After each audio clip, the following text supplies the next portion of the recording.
होने की बजाय घर से बाहर निकलिए। इसलिए हमने एक नारा लगाया है कि निकलो बंद मकानों से, जंग लड़ो बेईमानों से। इन बेईमानों के खिलाफ इस लड़ाई में शामिल होने की जरूरत है। वो कहते हैं कि आप साबित कीजिए कि आप नागरिक हैं कि नहीं है।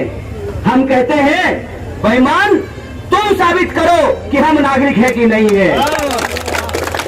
हम क्यों साबित करने गए हैं कि हम नागरिक हैं कि नहीं है? कोई आकर के आपको कहे कि आप चोर हैं, आप आतंकवादी हैं, तो आप उसकी बात को मान लेंगे? जो आपके ऊपर आरोप लगा रहा है कि आप चोर हैं, उसको साबित करने दीजिए कि आप चोर हैं कि नहीं हैं। लेकिन स्थिति क्या है? हम खुद ही परेशान हो रहे हैं। बाप का डॉक्यूमेंट खोजने के लिए परेशान हो रहे हैं। सच्चाई क्या है इस देश में? सच्चाई यह है कि इस देश के 100 में से 80 लोग ऐसे हैं जिनके पास दादाजी का कोई डॉक्यूमेंट नहीं होगा। क्यों नहीं होगा? जिस देश में लोगों के पास खाने के लिए खाना नहीं हो, रहने के लिए मकान नहीं हो, करने के लिए काम नहीं हो, वो डॉक्यूमेंट की चिंता करेगा?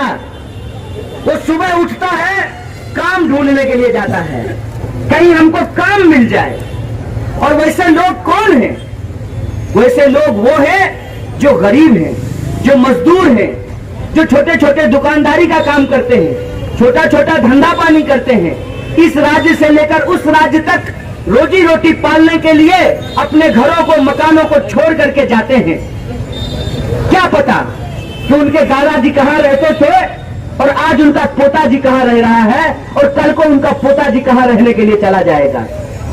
कौन सा ऐसे लोग हैं जिनके पास डॉक्यूमेंट नहीं है? जो इस देश के गरीब लोग हैं, जो चाय बागानों में काम करने वाले आदिवासी हैं, फैक्ट्रियों में काम करने वाले मजदूर हैं, ईंट भट्टों में काम करने वाली महिलाएं हैं। आप पूछिए, किसी से भी पूछिए, अपने आसपास किसी से भी पूछिए कि जरा अपने दादाजी का नाम बताना, तो 100 में से 90 आदमी अपने दादाजी का नाम नहीं बता सकता है। ये कैसी बेईमानी शुरू की गई है कि आज हम इस देश में रह रहे हैं, इस देश में हम वोट दे रहे हैं, इस देश में हम अपनी भूमिका निभा रहे हैं, इस देश की अर्थव्यवस्था को चला रहे हैं, इस देश के खेतों में फसल उगा रहे हैं, इस देश की फैक्ट्रियों में काम कर रहे हैं, इस देश के बाजार में दुकान चला रहे हैं, इस देश में रोड पे बस और ट्रक की ड्राइवरी कर रहे हैं। हम खून पसीना बहा रहे हैं इस देश की अर्थव्यवस्था को चलाने के लिए, इस देश की चक्का को आगे बढ़ाने के लिए। आप अचानक से आए और कहे कि साबित करो कि तुम्हारे दादाजी इस देश में रहते थे कि नहीं रहते थे। यही सवाल अगर पूछ दिया जाए इस देश में अमित शाह के मालिक मोदी जी को कि तुम जरा अपने दादाजी का डॉक्यूमेंट लेकर के आओ, तो वो